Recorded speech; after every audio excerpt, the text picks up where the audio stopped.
Hey everybody, welcome back to the channel. We have some more disappointing news today with the potential signing of Senate Bill 1327. It's currently sitting on Gavin Newsom's desk. Now, I know that we have had several calls to action on this bill. If you don't know what it is, this is California's version of allowing people to sue firearms manufacturers.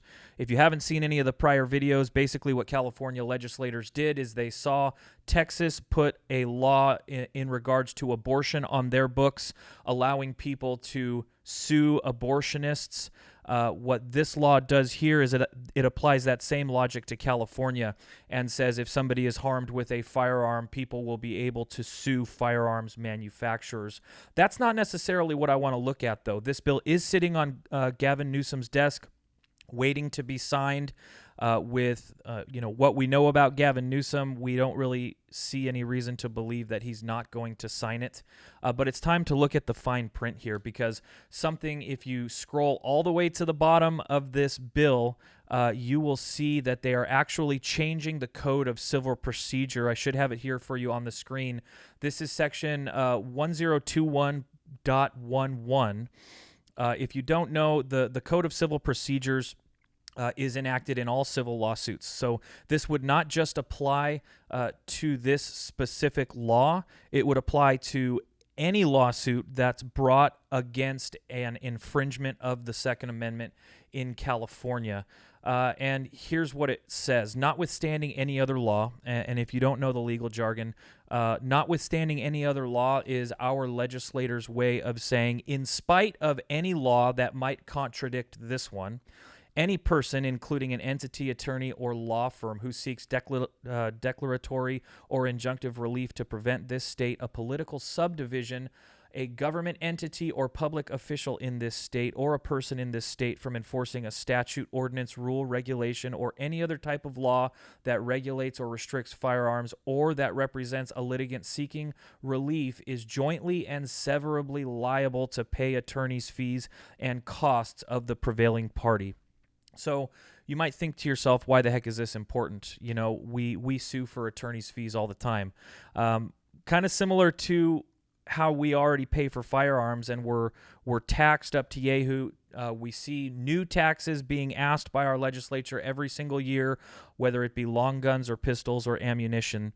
We pay taxes, right? We have a state income tax, and that state income tax is generally what's used against the firearms community when it comes to these lawsuits. And it breaks down like this. The California legislature creates a law that goes against the Constitution, which is then fought back against by the Second Amendment community via groups that file lawsuits. Those lawsuits cost money. Those lawyers, that's their job. That's what they do. But it's essentially our tax money being used against us in court.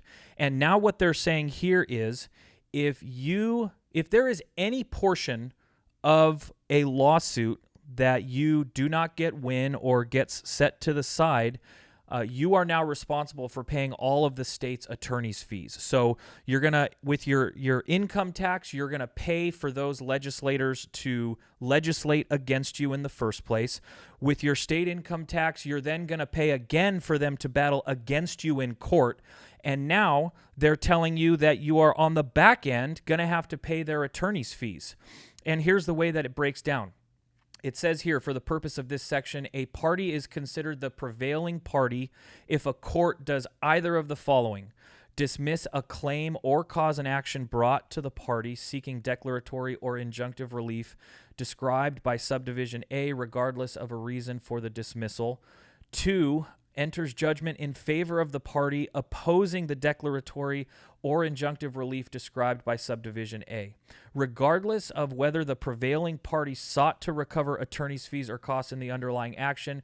A prevailing party under this section may bring civil action to recover attorney's fees and costs against that person, including an entity, attorney, or law firm that sought declaratory or injunctive relief described by subdivision A no later than 3rd anniversary of the date. So basically what it's doing here is it's creating rules here that makes only the state of California the prevailing party.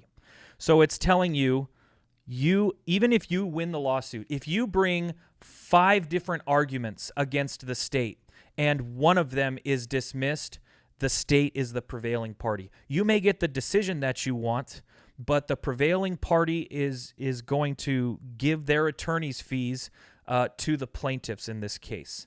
So I guess just looking at this in its finality, this is not a profitable industry.